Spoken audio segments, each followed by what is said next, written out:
How are you all, lovely beauty therapists? Now, I just thought I would quickly jump on to the group and talk about something that's just come to mind. I'm in my clinic at the end of the day, so I'm just packing up, and I always think about how I can kind of deliver information and share the things I've learned as a beauty therapist, particularly to new beauty therapists. I really want to help you to grow and become the best you can possibly be.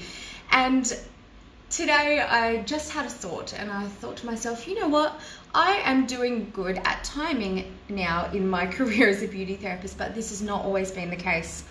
I am one of those people who are notoriously late with all my treatments. Now, I want to talk this out with you. Are you a beauty therapist and you always run late?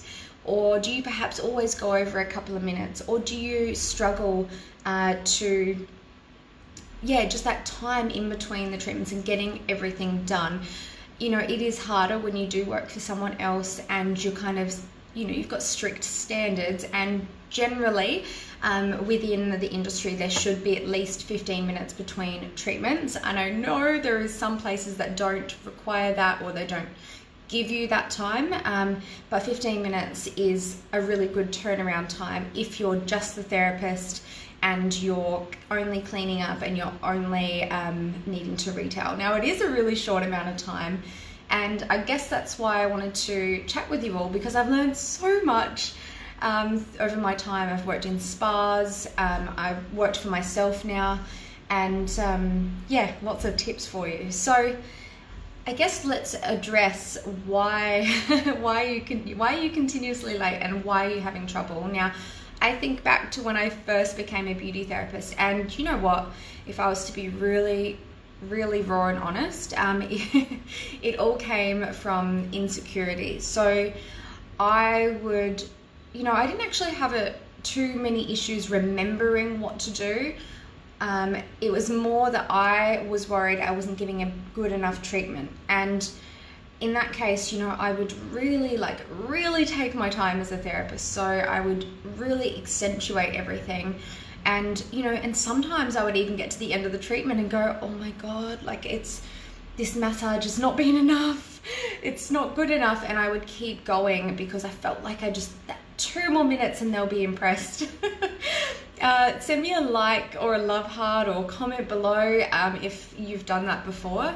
But I would continuously do this. And the thing is, when you learn, even if it's a bad thing, it's not helpful, you kind of learn these bad habits and you continue to have the same thought patterns and the same patterns pop up. So that was probably a big reason. And the other reason was because I just didn't have the understanding. I really wanted to just give a really good treatment, right? And I wanted my clients to feel amazing. So I think with the low self-esteem compared with wanting to do a really good job, I would kind of over deliver. And now, just a little note there, if you're feeling like this, you know what? In those times, especially if you're a new beauty therapist and you've done such a beautiful treatment, you put so much effort in, and you go, oh my God, they're gonna hate this. I promise you, probably 90% of the time, you're going to get compliments on your treatment, and that extra 3 minutes at the end, they really didn't even notice. It was the whole treatment. And that's what I found, it's not that last 3 minutes, that extra bit you went. It's about the whole journey, how you talk to someone. So, you really just have to continuously do this to develop it. But I want to give you some really kind of hands-on tips as well, especially as a new beauty therapist. So I guess, the first thing is just believe in yourself, and just believe that if you're providing this treatment, you're following the protocol of the business that you're hired from, and you're getting everything that the client wants, so you're addressing their needs first. You are doing an amazing job. It is good enough. And if you're not able to complete everything, that's okay. This is another thing I want to talk about, because I would do this a lot too. But it is okay. You could always rebook them. So we'll make that the second thing I want to talk about. So a really simple thing to do is you know, you just really got to establish the communication, because if you haven't communicated with the client, and they're like, oh, I want to, you know, they come in maybe for a pedicure and they're only in for a 45-minute spa pedicure, like a really, you know, express pedicure. And they go, I want all this dead skin gone off my toes, and they've got cuticles that are just overgrown. You know the ones I'm talking about. Their nails are filthy, all of that, and they've got paint on their nails as well. You have 45 minutes. And this client really has walked in with the expectation like, oh, I'm at this nice spa, I'm gonna look amazing. You know, they've looked at photos of feet and they think they know what they want, but they don't realize that 45 minutes is really not enough to have a perfect pedicure, just as an example. So what you really have to say to them is be really, really clear with the expectations. So go, hey, Helen, I hope you're well. Today you're having the 45-minute pedicure. Now that will give me enough time to do this, this, and this. If I get time, I will do this and this. However, in 45 minutes, I can usually achieve this and this. Does that sound okay? And then Helen will go, yeah, that's absolutely fine. Do you reckon you'll get time to do this?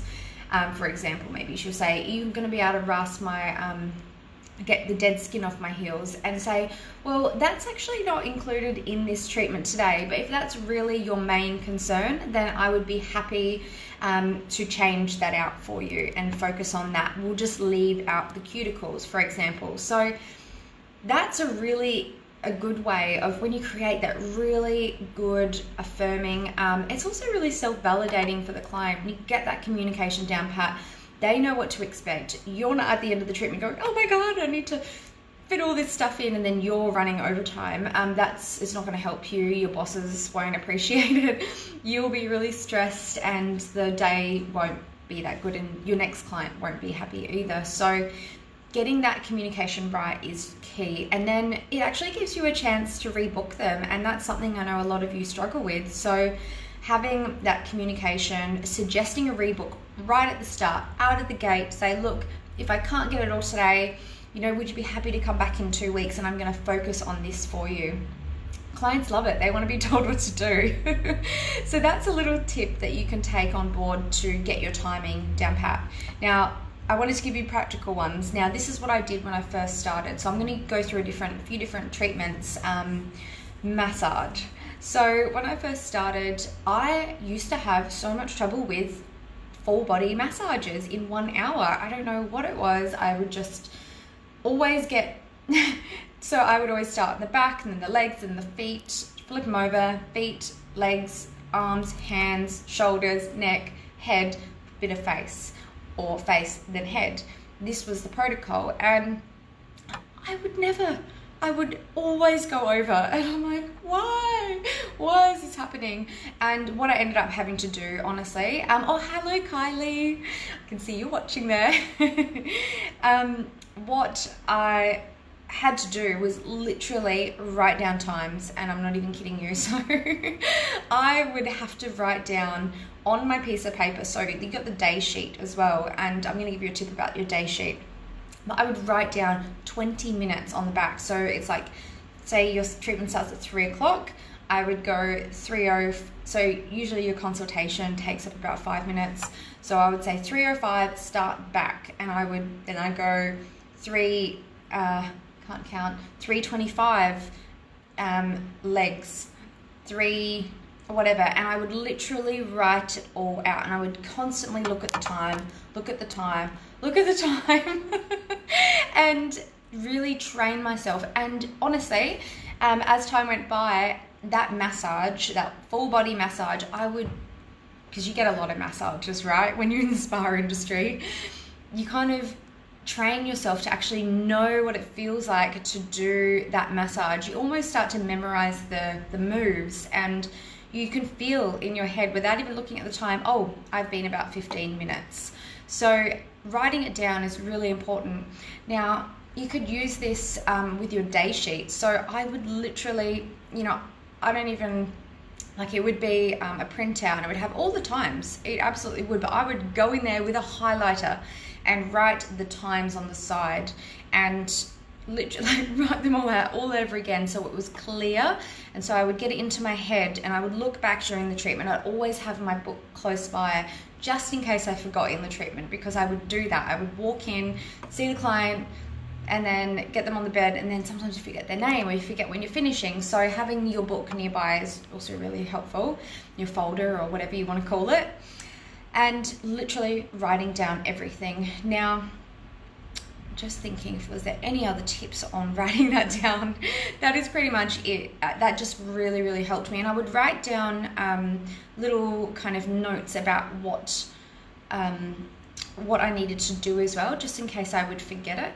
And I would also use that piece of paper, that day sheet, to kind of start writing down notes as the client was talking to me. So that does save time, because you might be expected to do your notes between clients as well, and that can be a little bit overwhelming. Say you've got a book of 6 people and you know 6 lots of notes, that's a lot to go on. So I would just write down as they're telling me, write it down, and then at the end of the day do all the notes all in one, because it's like bang, bang, bang, bang, bang. Another tip for time management is, say if you're working in a spa and so you're working in a spa and you don't get that opportunity to stay back and write your notes. This is when you use every single moment that you literally are given, and it kind of sucks because you feel really stressed and there's so many things to do, but it becomes a habit over time. So you've popped your client into the room and you're out and you're waiting in the corridor ready to go back in, perhaps into the room. You do whatever you can in those moments, like quickly jot down your notes, quickly go do some washing, whatever, quickly do some warm towels. Use every single moment, because every time you stop, as important it is to stop and breathe, I really understand that. You just got to use every single moment. And that will become a habit and you'll become to work really fast. Whew, what else is there? I definitely have some more tips on this. Oh, here's another tip. Now, don't wait for 3 o'clock to bring your client in. So if you work in a spa, I'm using a lot of spa examples because I have a lot of experience in that realm. So say your client is at 3 o'clock and they're already here and they're waiting perhaps. Don't wait till 3 o'clock to bring them in. Go to see them like 1 minute to 3 or 2 minutes to 3, and start it early, like if your clinic or salon allows that, because having that 1 minute early allows you to kind of finish just on time. Now, one thing that I would do, and I continuously actually do this in my business now because I try to give so much, but what I will do, so if the treatment is meant to finish at 4 o'clock, let's say, I will literally finish the last step at 4 o'clock, and then it's like, all right, and then you do the next thing and the next thing, and then you tell them it's the end of your treatment, and by that time it's 4:05, but you were meant to finish at 4 o'clock. Hello, Jen. How are you? So it gets to 4 o'clock and you're like, okay, 4:05, I should say. And, you're still waiting for the client to come out because you literally haven't left the room, for example. So finish literally, like, be speaking to the client if you're in a spa environment or however you do it. Speak to them literally when the time is up. So 4 o'clock is when you're meant to finish, and you go, the treatment has ended. Hello, Maria. I hope you enjoyed your treatment. I'm just going to leave the room, and you do that at the time you're meant to finish, rather than finishing the treatment on that time and leaving the room. It might sound really, really simple, but I'm sure someone's making that mistake, because I used to think, I just want my client to have as much time as possible on the bed. But what is more stressful, and you really have to remember this, is a client leaving late, not for you, but for them, because they're like, well, I thought my treatment finished at 4. And you've got them out of the room perhaps at 4:05, and then it's taken them, another 10 minutes to do something. They're looking at the clock. That reflects badly on you. Then they'll go, they don't respect time, they're sloppy, and they don't respect me. And essentially that won't get you a rebooking. Maybe it will, maybe the client won't mind. A lot of people don't mind. But there are also a lot of really busy people out there that get time anxious. I get time anxious. I get really, tight chest, like, oh. When I don't know when something is meant to finish. I'm not even kidding you. I'm in a waiting room at the doctor's and they're meant to start 10 minutes ago or 40 minutes ago. Let's be honest, that's what doctors do to you. And it gets you really, really nervous because you've got things to do. So being really upfront about when you're finishing and telling your client this as well. I guess that is pretty much all I have to share, but that's all the tips you can kind of take on board to how to run on time, how to get your treatments done in your allocated time. I think, you know, the biggest point to take home is that, you know, if it's not your business, you're working for someone, and you think, you know, you just weren't able to do a good enough job in that time, or the treatment is, you know, it's hard to get that treatment done in that time, and you feel like you're not doing a good enough job for that treatment, you know, you can't take that on board. You have to do as much as you can in the allocated time and just know that that's good enough, because the business that you work for, they created that treatment, and as much as you might want to edit it and make it beautiful and lovely and just put all these extra touches on, you kind of can't unless you're being told you can. And if you do that, you have to do it in the time allocated. Now that I'm a business owner, I really, really understand the value of time. Like, time literally is money, and you do have to respect your bosses and your managers and all of that. And I know you do. You want to do good and you want to provide the best service. I'm just seeing Kylie just commented. She says, when booking clients, don't forget allocate time to do your rebook and retail. I am the same, lol. I'm so busy. I need every minute. Yeah. And maybe we'll do a separate video on retailing. Who wants to hear that? I have done one on my YouTube channel over there, and I've talked about how to rebook and retail your clients. But do you guys want a specific training on retailing and all the things I've learned? I'd probably be able to do like a series on that even. If that does interest you, can you please comment below? I won't do it otherwise.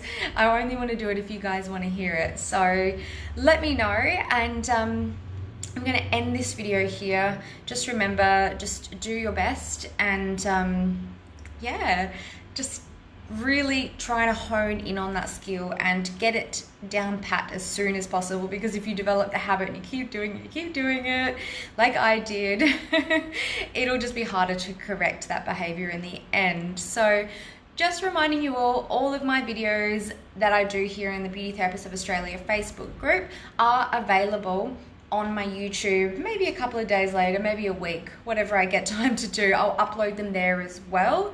So I do take video requests. I'm happy to share whatever. But if you are perhaps watching the replay and you're on YouTube and you're from Australia and you're a beauty therapist, come join our free group, Beauty Therapists of Australia for Industry Leaders. It's a really great place and will make you feel welcome. And yeah, I look forward to seeing you here. I've just seen Kylie has commented. I did a three-day training, which was super helpful. Ah, lovely. Was that on retail? Is that what you're saying, Kylie? Leave your comment below. I'm going to tune out now. Have a wonderful night, everybody, and speak to you soon. Bye.